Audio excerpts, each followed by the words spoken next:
A'udzubillahi minasyaitonirrajim. Bismillahirrahmanirrahim. Assalamualaikum warahmatullahi wabarakatuh. Alhamdulillahirabbil alamin. Wassalatu wassalamu ala nabiyina Muhammadin wa ala alihi wa ashabihi ajmain. Ya alim Allahumma alimna ma yanfa'una wa anfa'na bima 'allamtana wa zidna ilma wa arinal haqqa haqqan warzuqna ittiba'ah wa arinal batila batila warzuqna ijtinabah. Ya al-haqqa adkhilna mudkhala sidqin wa akhrijna mukhraja sidqin wa ja'alna min ladunka sultanan nasira. Ja'al haqq wa zahaqal batil innal batila kana zahuqa. Ya Ghafur Rabbana ighfir lana Rabbana innana amanna faghfir lana dzunubana wa qina adzabannar. Allahumma ighfir lil muslimin wal muslimat fi Filistin wa fi kulli makan. Allahumma ansur ikhwanana al muslimin wal mujahidin fi Filistin wa fi kulli makan ya aziz ya jabbar ya rabbal alamin. Amma ba'd. Alhamdulillah, segala puji dan syukur adalah milik Allah Tuhan semesta alam yang telah menciptakan kita. Dan karena rahmat dari Allah Subhanahu wa taala, kembali kita berjumpa di channel iDream TV, channel kesayangan kita, dalam program Hikmah, himpunan kisah dan motivasi hidup, di mana insyaallah kita akan menelaah, menelusuri berbagai hal dalam kehidupan kita, ya, untuk kita ambil hikmah, ambil pelajaran, ya, dalam rangka menguatkan, ya, kualitas iman dan takwa kita kepada Allah Subhanahu wa taala. Yang dengan itu insya Allah, ya, kita akan mencapai kebahagiaan hidup di dunia maupun di akhirat. Tidak lupa kita baca salawat dan salam Allahumma sholli ala sayyidina Muhammad wa ala ali sayyidina Muhammad. Assalamualaikum ayuhan nabi wa rahmatullahi wabarakatuh. Semoga Allah terima salawat dan salam yang kita baca dan dilimpah curahkan kepada para nabi dan para rasul, wabil khusus ya Rasulullah Muhammad sallallahu alaihi wasallam. Dan semoga kita termasuk orang yang akan berbahagia nanti ketika berjumpa dengan Allah Subhanahu wa taala di yaumul mahsyar, dijauhkan kita dari siksa api neraka, dimasukkan ke dalam jannahnya, dan dipertemukan dengan Rasulullah sallallahu alaihi wasallam. Amin ya rabbal alamin. Itu harapan kita tentunya, ya. Dan sahabat hadirin yang dirahmati Allah, di dalam kesempatan kali ini saya akan mengangkat tema, ya, yang berkaitan dengan bagaimana menguatkan karakter keislaman kita sehingga kita menjadi pribadi muslim yang tangguh, ya, adalah dengan berusaha untuk melatih diri untuk mengeluarkan potensi. Jadi tema kita hari ini adalah melatih diri untuk mengeluarkan potensi. Dahulu, ya, ketika Nabi Allah Ibrahim alaihissalam dan juga Nabi Allah Ismail alaihissalam meninggikan, ya, pondasi Ka'bah. Nah, jadi ketika beliau membangun Ka'bah, ya, Nabi Ibrahim dengan putranya itu Nabi Ismail, ya, itu Nabi Allah Ibrahim alaihissalam, ya, dan Nabi Allah Ismail kemudian berdoa,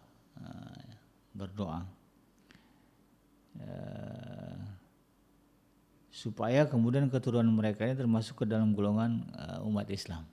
Ya, jadi doanya itu di dalam surah Al-Baqarah ayat yang ke-129, ya, Allah Subhanahu wa taala berfirman, ya, mengutip, ya, mengabadikan doa dari Nabi Allah Ibrahim dan Nabi Allah Ismail.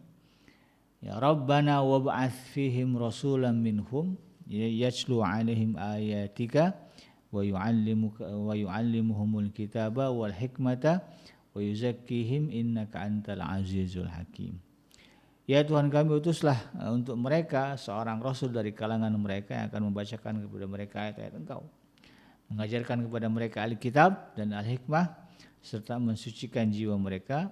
Sesungguhnya Engkaulah yang Maha Kuasa lagi Maha Bijaksana.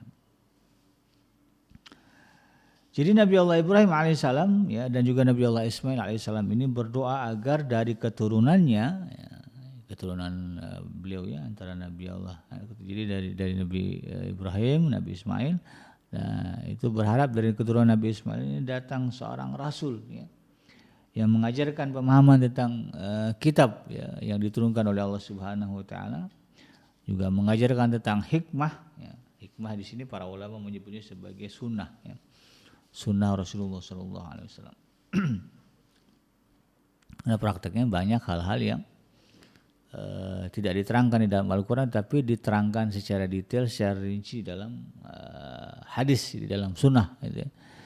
Ya, misalnya perintahnya sholat, ya bagaimana gerakan sholat, ya itu kan diterangkan di dalam sunnah, ya dalam hadis.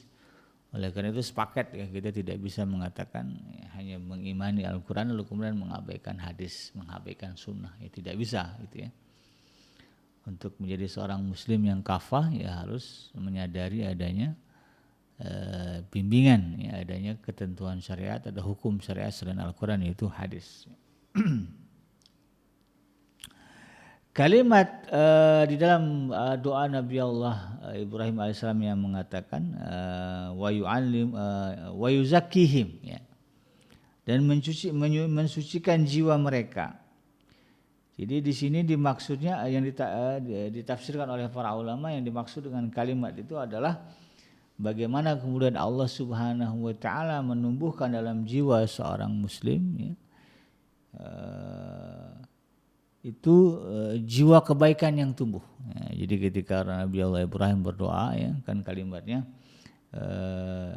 wab'ats fihim rasulan minhum yatlu 'alaihim ayatika wa yu'allimuhumul kitaba wal hikmah wa yuzakkihim kalimat wa yuzakkihim ini, ya, itu dimaknai sebagai harapan di mana Allah Subhanahu wa taala menumbuhkan kebaikan dalam jiwa, ya, seorang muslim, ya, jiwa kaum muslimin. Ya, kemudian juga maksudnya adalah membersihkan mereka dari kecacatan diri, ya.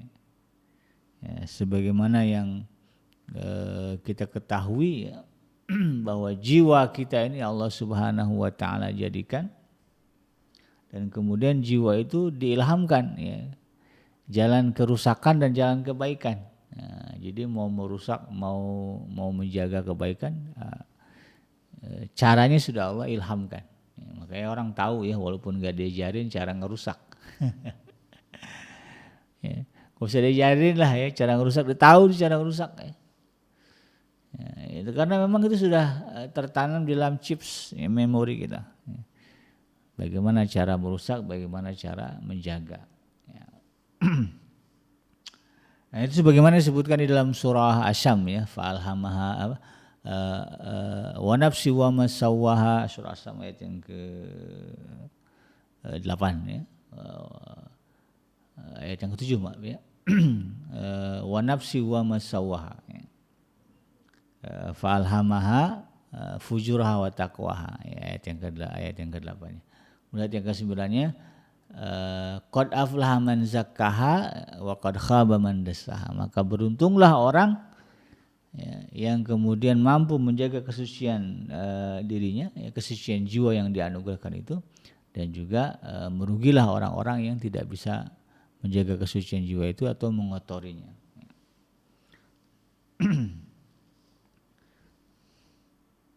Nah, dari sini kemudian, ya, kita harus sadari bahwa, ya, diri kita ini, di dalam diri kita ini ada potensi yang penting, ya, yang harus dijaga. Apa itu? Potensi jiwa. Nah, kita punya jiwa, kita punya sesuatu yang menjadi esensi dalam kehidupan. Sebetulnya esensi kehidupan itu jiwa, ya. Karena manusia tanpa jiwa jadi bangkai. Nah, manusia yang jiwanya rusak, ya, maka dia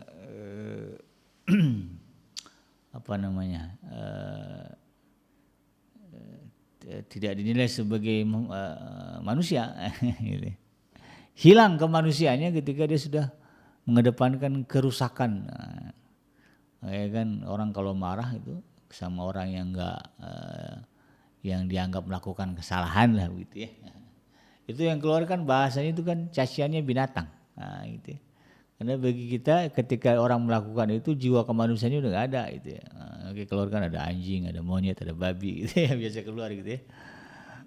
Dari orang-orang yang refleksnya kalau marah itu gitu, ya. Karena dia menganggap, ya, orang yang melakukan kesalahan itu udah keluar dari kemanusiaannya, berubah jadi monyet, jadi babi, jadi anjing, gitu, ya. Nah, gitu. Maka ketika kita menyadari bahwa kita punya potensi dengan potensi ini jiwa, ya, dan dengan jiwa itulah, ya, kita bisa meraih kebaikan yang banyak, karena Allah menegaskan qad aflaha man zakkaha, maka telah beruntunglah orang yang kemudian mampu menjaga kesucian. Berarti kan potensi jiwa ini harus dijaga, harus dijaga. Dan kita harus tahu bahwa kita punya potensi dalam diri kita, potensi kebaikan, potensi yang akan mengantarkan kita kepada kebahagiaan di dunia dan juga akhirat. Kita harus tahu gitu kan, bahwa kita punya sesuatu dalam diri kita, semuanya sama ini. Mau orang miskin, orang kaya, mau orang cantik, orang jelek gitu kan. Mau yang punya jabatan, enggak. Semuanya punya potensi yang sama untuk bisa menjadi beruntung, sukses. Qad aflaha ya. Maka sukseslah ya, beruntunglah ya, hebatlah ya orang-orang yang bisa menjaga kesucian jiwa itu. Dan sebaliknya waqad khaba man dahsa, maka rugilah, kebalikanlah ya. Rugi, bangkrut, sebutlah ya keburukan bagi mereka yang kemudian tidak bisa menjaga kesucian jiwa dan malah mengotorinya. Nah, inilah kemudian kita pahami, kita sadari bahwa kita punya potensi, dengan itu kemudian kita bisa menjadi orang yang akan berbahagia di dunia dan di akhirat. Lalu bagaimana caranya? Sebagaimana Allah sebutkan di dalam surah Ar-Ra'd, surah yang ke-13 ayat yang ke-11, innallaha dalam penggalan ayatnya ya, innallaha la yughayyiru ma biqaumin hatta yughayyiru ma bi anfusihim. Sesungguhnya Allah Subhanahu wa taala tidak akan mengubah keadaan satu kaum sehingga kemudian kaum itu sendiri yang merubah keadaan yang ada pada diri mereka. Jadi secara langsung, secara tegas ayat ini mengatakan bahwa walaupun segala sesuatu itu telah disediakan oleh Allah Subhanahu wa taala, telah diatur oleh Allah Subhanahu wa taala, tetap kita sebagai makhluk Allah Subhanahu wa taala ya, yang diamanahkan untuk menyembah ya, punya tugas, punya misi, harus bergerak ya, berinisiatif untuk memperbaiki keadaan. Maka ketika kita berbicara kita punya potensi, maka potensi ini harus kita latih, kita biasakan, kita keluarkan ya, kita training ya, agar kemudian potensi ini menjadi berkembang. Kalau potensi yang kita miliki kita biarkan begitu saja, maka Allah juga tidak akan sebagaimana disebutkan di dalam surah Ar-Ra'd ini, bahwa Allah juga tidak akan ngapa-ngapain ya kalau kita juga ngapa-ngapain ya. Kalau kita acuh dengan potensi yang kita miliki, maka Allah juga acuh dengan diri kita ya. Sudah Allah kasih potensi untuk kemuliaan diri, tapi kemudian dia cuek, dia tidak melatihnya, tidak membiasakannya, tidak menggunakannya, maka Allah juga tidak akan memuliakan orang ini gitu. Dia punya potensi untuk mulia, tetapi ketika kemudian dia acuh, dia cuek, maka Allah juga tidak akan membuatnya menjadi mulia. Spirit dari ayat itu begitu ya, surah Ar-Ra'd ini. Innallaha la yughayyiru ma biqaumin hatta yughayyiru ma bi anfusihim. Sesungguhnya Allah itu tidak akan merubah kondisi keadaan ya, satu kaum sehingga kemudian kaum itu sendiri yang berusaha berjuang ya untuk kemudian mengubah keadaan yang ada pada diri mereka. Maka karena itu kemudian ya, ketika kita berbicara manusia unggul ya, yang memiliki potensi jiwa yang luar biasa begitu, adalah mereka yang sebetulnya berani, mau ya, sadar untuk memulai perbaikan dari dirinya sendirinya. Jadi kalau kata Agim, mulai sekarang ya, dan mulai dari diri. Nah, itu ya. Kalau berbicara kebaikan itu mulainya sekarang dan kemudian mulainya dari diri. Nah, jadi jangan ditunda-tunda dan mulai dari yang kecil-kecil gitu, mulai dari kecil-kecil dulu ya. Mulai dari diri sendiri dan mulai dari sekarang ya. Agar kemudian ya, potensi-potensi kemuliaan, kebaikan yang ada di dalam jiwa kita ini bisa kita raih dengan sebaik-baiknya. Nah, itu kan. Jadi sebelum dia mampu mengelola bumi, ya, sebelum jadi direktur, sebelum jadi presiden, sebelum jadi wali kota, sebelum jadi gubernur, sebelum jadi pejabat, sebelum jadi seorang suami, maka dia sudah mulai melatih dirinya. Nah, ya. Ya, sebelum dia mampu memberdayakan sumber daya alam, dia mampu juga dia mampukan dirinya memberdayakan diri dia sendiri. Ya kan alam ini punya sumber daya ya, kan ada disebut dengan SDA ya, sumber daya alam, ada juga disebut dengan SDM, sumber daya manusia. SDA ini ya, sumber daya alam ini tidak akan bisa dikuasai oleh manusia kalau manusia tidak bisa memperdayakan dirinya. SDM-nya nggak berdaya. Gitu. Jadi sebelum kita, ini makanya anak-anak kita ini ya, kalau dia nanti punya cita-cita besar, biasakan dari kecil untuk kemudian mereka melatih diri untuk mengelola potensi yang ada pada diri mereka. Makanya kalimat motivasinya adalah kamu bisa dan kamu pasti bisa. Agar kemudian anak-anak terbiasa untuk melatih ya, potensi-potensi positif ya, yang ada di dalam diri mereka. Dan pada dasarnya kita harus sadar bahwa Allah Subhanahu wa taala menjadikan kita sebagai khalifah. Ya, sebagaimana dalam surah Al-Baqarah kan. Ya, ketika sebelum manusia ini jadi, Allah mengatakan kepada malaikat, inni ja'ilun fil ardi khalifah. Aku ini, kata Allah Subhanahu wa taala, mau menjadikan di muka bumi itu seorang khalifah. Ya, khalifah ya. Ya, kalau khalifah dimaknai sebagai kepemimpinan, itu kan, maka Allah menginginkan ada makhluk yang kemudian bisa memimpin dunia, memimpin planet bumi ini dengan sebaik-baiknya. Maka berbicara itu ya, sebelum kita berbicara jauh ke sana, maka mulailah ya, kita menjadi khalifah bagi diri kita dulu ya. Kita menjadi pemimpin bagi diri kita dulu sendiri gitu ya. Ya, mulai dari kebiasaan bangun pagi, mulai dari kebiasaan sholat tepat waktu, mulai dari kebiasaan mengerjakan tugas-tugas rutinitas yang diberikan ya. Kalau anak ya ada tugas-tugas dari orang tua, dari sekolah. Kalau kita yang mungkin bekerja dari tugas dari kantor gitu. Dibiasakan ya. Ya, agar kemudian ya ketika kita berhadapan dengan Allah Subhanahu wa taala, kita juga bisa memberikan ketaatan yang sama, memberikan kan ada orang yang mabos taat gitu ya, tapi sama Allah enggak. Ya, atau sebaliknya, sama Allah taat, sama bos enggak gitu. Ada yang model begitu ya. Jadi ketika kita tahu bahwa mereka nanti akan jadi, katakanlah ya, dia akan jadi pemimpin bagi perusahaannya misalnya, pemimpin bagi bawahannya misalnya. Maka ketika kita biasa ya, membiasakan diri mengolah menjadikan diri disiplin ya, menjadi khalifah bagi diri kita, menjadi pemimpin bagi diri kita, maka insya Allah ketika diberikan amanah memimpin itu tidak akan ada masalah karena sudah terbiasa. Dari sinilah kemudian ya sahabat hadirin yang dirahmati Allah ya, pentingnya kita mencontoh pribadi Rasulullah SAW di dalam mengolah, melatih diri untuk mengembangkan potensi yang dimiliki. Nah, ya. Kalau kita lihat kehidupan Rasulullah SAW itu penuh dengan riyadhah, latihan bagaimana mengembangkan potensi diri beliau. Ya, mulai dari ketika kecilnya ya, beliau pernah jadi penggembala, ya, kemudian pernah ikut bantuin pamannya perang ya, pada perang Fijar ya. Lalu kemudian pernah juga ikut dagang ya sama pamannya. Itu kan peristiwa-peristiwa yang kemudian menjadi treatment ya, bagaimana membentuk kepribadian Rasulullah SAW. Maka Rasulullah itu paham dunia bisnis ya, dunia ekonomi ya, karena beliau pernah dagang. Beliau paham tentang dunia psikologi karena beliau pernah menjadi penggembala gitu kan.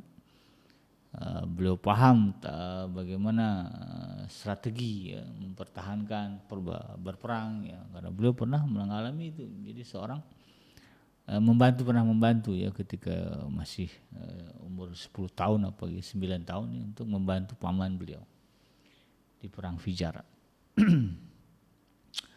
Maka ya, kita juga belajar bagaimana Rasulullah SAW dulu mengembangkan potensi dirinya. Nah, dengan demikian ya, ketika kita meyakini bahwa Rasulullah SAW adalah contoh terbaik ya di dalam melatih ya diri kita untuk mengembangkan potensi yang kita miliki, maka insya Allah ya jiwa kita ini ya akan menjadi jiwa yang saleh sebagaimana kesalehan yang dimiliki oleh orang-orang yang pernah dididik oleh Rasulullah SAW. Kalau kita lihat bagaimana kehidupan para sahabat itu luar biasa ya. Sahabat itu adalah orang-orang yang besar imannya, besar jiwanya atas didikan Rasulullah SAW. Dulu ada seorang sahabat namanya Abdurrahman bin Auf. Abdurrahman bin Auf ini sahabat dekat Rasulullah SAW. Sayyidina Abdurrahman ini ketika beliau di Mekah dulu itu orang kaya, hartanya banyak. Ya, sampailah kemudian ketika masa hijrah, ya, beliau terpaksa harus meninggalkan semua hartanya karena diminta untuk berhijrah. Ya. Nah, praktis ketika dia sampai ke Madinah dia nggak punya harta, padahal dia orang kaya. Tetapi ya karena beliau memiliki kemandirian ya atas bimbingan Rasulullah SAW, tawakalnya tinggi kepada Allah gitu ya. Kemudian dia juga biasa ya berbisnis cerdas gitu kan, secara kognitif gitu ya. Maka kemudian ya ketika beliau dipersaudarakan ya dengan kalau nggak salah siapa Abu Ayyub Al-Ansari siapa ya atau Mu'asy lupa ya. Ketika beliau dipersaudarakan dengan orang Ansor itu saking sayangnya dengan orang Muhajirin ya, itu semuanya dibagi dua. Untuk diri dia dan untuk saudara Muhajirinnya. Ya. Jadi kalau yang punya rumah dua, rumahnya dibagi dua. Ya. Bahkan yang punya istri 4, jadi silakan. Kamu pilih 2, saya ceraikan. Ya, sampai istri begitu gitu. Saking mereka sayang kepada kaum Muhajirin ya, yang sudah membawa ya Nabi mereka ke Madinah gitu ya. Abdurrahman bin Auf enggak mau. Dia bilang terima kasih ya engkau sudah mau menawarkan hartamu untuk saya gitu ya. Artinya mau bagi 2, tapi saya enggak mau itu. Ya. Cukup tunjukkan kepada saya di mana pasar. Nah, ya.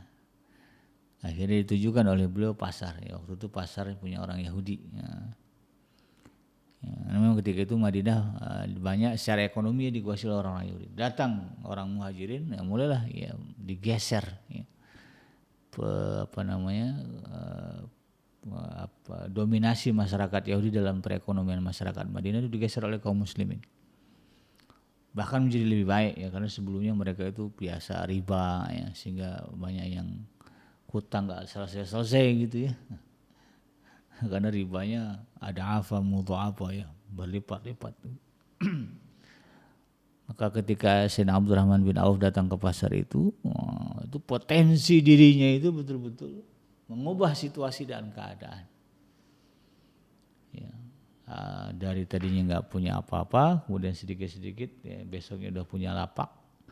Dagangannya tadinya dikit, lama-lama jadi besar, sampai akhirnya dia putuskan membuat satu pasar yang baru, mall baru. Karena mallnya orang Yahudi ini jauh dari prinsip-prinsip Islami. Ya. Makanya kemudian dia bikin mall baru ya, dan di mall itulah dia menerapkan sistem perdagangan cara Islam. Nah, itu potensinya Abdurrahman bin Auf sampai sedemikian. Nah kita ini kan juga semuanya punya potensi. Ya. Ada yang mahir di bidang ekonomi, ada yang mahir di bidang pendidikan, ya, ada yang mahir di bidang teknologi, ada yang mahir di bidang perbankan, ya. Keuangan, ada yang mahir di bidang psikologi, ada yang mahir di bidang olahraga, ya, ada yang mahir di bidang seni, semuanya kita punya potensi. Maka prinsipnya kita arahkan potensi itu libtigha mardatillah, ya, untuk mencari keridhaan Allah Subhanahu wa taala, dan agar tujuan itu tercapai bahwa potensi yang kita miliki mendatangkan keridhaan Allah gitu kan. Maka kemudian kita latih diri kita ya dari sekarang ya dengan ketaatan-ketaatan kepada Allah Subhanahu wa taala. Di sinilah pentingnya apa yang disebut dengan tarbiyah ruhiyah. Nah, ya. Di mana kita membutuhkan usaha yang istiqomah ya, meskipun sedikit demi sedikit ya, bagian demi bagian ya. Ya, dijalankan ya sampai nanti tuntas semua selesai. Ya. Katakanlah ya kita pengen gitu kan rutin ya bisa baca Quran. Dilatih itu. Ya. Ya, dilatih sedikit demi sedikit. Hari ini dulu hari ini seperempat lembar, besok ya besok naik jadi 1 lembar. 1 lembar sudah terbiasa naik lagi ya, jadi 2 lembar. Gitu kan. Terus sampai kemudian ada rasa pengennya banyak aja. Makanya kalau kita perhatikan imam-imam fikih ya seperti seperti Abu Hanifah misalnya, Abu Hanifah rahimahullah ya ta'ala. Abu Hanifah ini ya, dalam 1 bulan ya bisa hafal sampai berapa kali ya banyak ya, di bulan Ramadan itu menghatamkan bacaan Quran. Ada yang mengatakan sehari bisa 7 kali hatam Quran. 1 hari ya kali sebulan itu kan luar biasa. Nah untuk itu kita riyadhah kita latihan ya, sedikit demi sedikit jiwa kita kebiasaan baik. Sedekah gitu kan kita biasakan ya sebelum kita nanti diamanahkan Allah harta yang banyak sehingga kemudian kita bisa sedekah dengan sedekah yang banyak dari sekarang ya. Jadi sedekah itu jangan nunggu kaya. Cara melatihnya gitu ya. Selagi sekarang ini belum kaya mulai sedekah ya. Sedekah sedikit demi sedikit ya. Nggak bisa kepada orang yang kepada keluarga dulu ya, kepada anak, kepada istri, kepada orang tua, kepada saudara. Biasakan memberikan mereka uang. Ya. Agar apa? Agar kemudian ya, ketika kita nanti diberikan kekayaan oleh Allah Subhanahu Wa Taala, diberikan peluang dan kesempatan yang besar, maka kebaikan yang kita lakukan juga besar. Ya, seperti Sayyidina Abdurrahman bin Auf tadi. Sampai akhirnya bisa bikin mall, ya, bisa bikin mall sendiri, ya, menandingi mall-mallnya orang Yahudi. Dan kemudian disitulah dia mencari keridhaan Allah dengan menegakkan prinsip-prinsip bisnis di dalam mallnya. Ya, jadi salah satu prinsip bisnis di mallnya Sayyidina Abdurrahman bin Auf adalah kalau di mallnya orang Yahudi itu kan lapak disewa ya. Untung rugi ya segitu sewa lapaknya. Misalnya satu bulan 30 juta ya. Mau untung mau enggak ya 30 juta. Itu mall Yahudi gitu ya. Tapi mallnya Sayyidina Abdurrahman bin Auf enggak ya. Beliau buat kesepakatan ya dengan orang yang mau dagang, yang mau nyewa tempatnya. Silakan dagang di sini ya. Nanti untuk biaya sewanya kita lihat bagaimana keuntungan dagangnya. Nah, kalau kamu dagangnya untung, maka ada sekian persen yang saya minta. Nah, ya. Kalau ternyata rugi, maka kamu nggak usah bayar. Ya, rugi, apa yang mau dibayar? Nggak akan ada ya, pungutan. Makanya kemudian kaum muslimin yang yang tadinya jualannya di mall Yahudi itu pindah ya, buka lapaknya di mallnya Sayyidina Abdurrahman bin Auf. Apalagi pebisnis pemula gitu kan, wah ada tawaran gitu ya enak, wah nggak apa-apa nih ya. Dagang dulu, nggak apa-apa, nggak usah takut itu kan, buka lapak dulu di sini gitu kan. Soalnya ada jaminan itu tadi ya, kalau rugi nggak usah bayar, kalau untung baru nanti kita bagi hasil berapa persen. Nah itu enaknya. Nah itu dilakukan oleh Sayyidina Abdurrahman bin Auf ketika dia akhirnya mendapati peluang itu.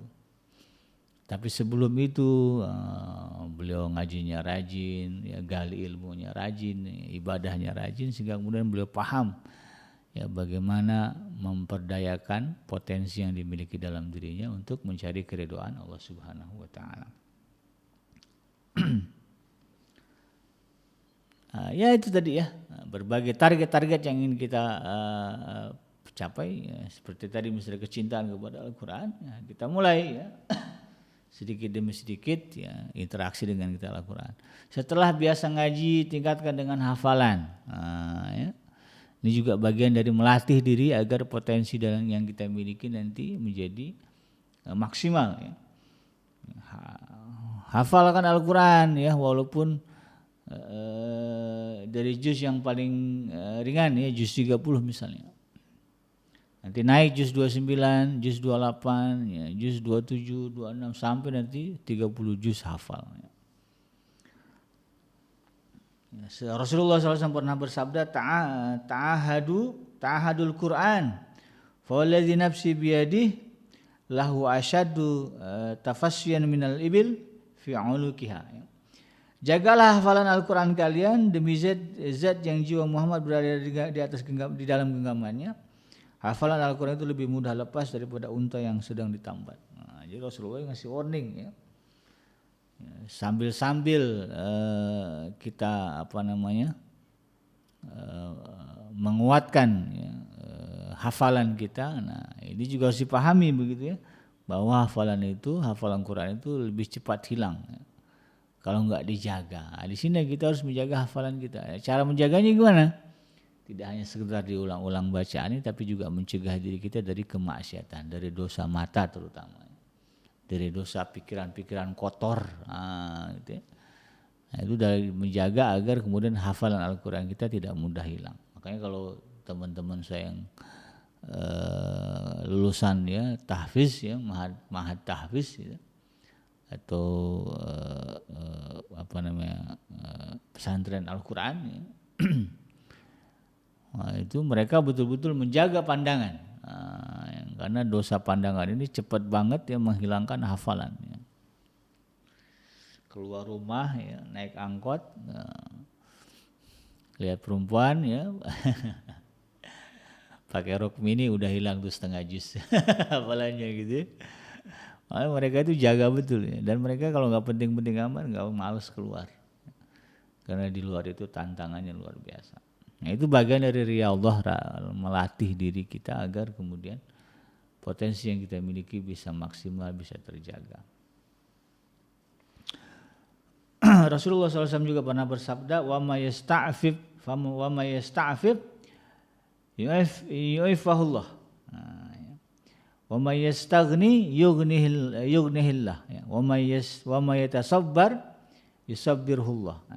Siapa yang berusaha keras untuk menjaga dirinya, maka Allah akan membantunya untuk menjaga dirinya. Ini pentingnya kita melatih diri itu di situ ya. Kalau kita biasa menjaga, melakukan hal-hal treatment ya, perintah-perintah, mendawamkan itu dalam kehidupan kita ya, apa yang Allah perintahkan, maka Allah Subhanahu wa taala akan membantu kita, menjaga kita gitu kan. Wa may yastaghni, siapa yang berusaha untuk hidup sederhana ya, yughnihillah, maka Allah akan menjadikannya, membantunya berkecukupan ya, menjadi kaya ya. Jadi kalau kita merasa cukup ya dengan apa yang Allah berikan, maka Allah akan mencukupkan. Nah, bukan masalah banyak harta ya. Banyak juga orang yang punya harta banyak tapi nggak merasa cukup. Nah, ini bukan orang kaya. Orang kaya itu orang yang merasa cukup dengan apa yang ada. Cukup aja bagi dia. Mau ke sana ada kendaraan, mau ke sini, mau makan ini ada yang bisa dimakan gitu. Mau pakai ini ada itu kan, cukup lah ya. Bukan banyak ya, tapi cukup. Kemudian kata Rasulullah SAW, wa may yatasabbar, siapa yang berusaha untuk bersabar karena Allah, yusabbirhullah, maka Allah akan menjadikannya orang-orang yang bersabar. Nah, jadi ada banyak ya sifat-sifat, potensi-potensi yang harus dimiliki oleh jiwa, dan itu semua ya, adalah hal-hal besar. Misalnya kayak sifat sabar, kan sifat sabar itu sifat wajib ya, min azmin umur dalam Quran. Maka tidak mungkin kita bisa akan mendapatkan, meraih ya, sifat sabar menjadi karakter kita kalau kemudian kita tidak pernah melatih kesabaran. Ya, latihlah kesabaran itu menghadapi anak-anak kita, menghadapi pasangan kita ya. Ya, kadang-kadang ada orang yang sabar di luar tapi kemudian tidak sabar ketika berada di rumah. Nah, ini fail, ini gagal ya. Kalau mau jadi orang yang sukses di luar, berhasil dulu di dalam rumah ya. Ya, kalau dia bisa menjaga maslahat ya, kemaslahatan keluarganya, maka insya Allah dia akan bisa menjaga kemaslahatan masyarakat di luar keluarganya. Disinilah ya menjadi sebuah gambaran pentingnya kita melatih diri untuk meningkatkan, ya, mengeluarkan potensi yang ada di dalam diri kita. Mudah-mudahan bermanfaat. Yang benar datang dari Allah Subhanahu wa taala, dan yang salah semata-mata lahir dari kealfaan dan kehilapan saya pribadi. Saya bikin pamit undur. Subhanakallahumma rabbana wa bihamdika asyhadu an la ilaha illa anta astaghfiruka wa atubu ilaik. Walhamdulillahirabbil alamin. Wassalamualaikum warahmatullahi wabarakatuh.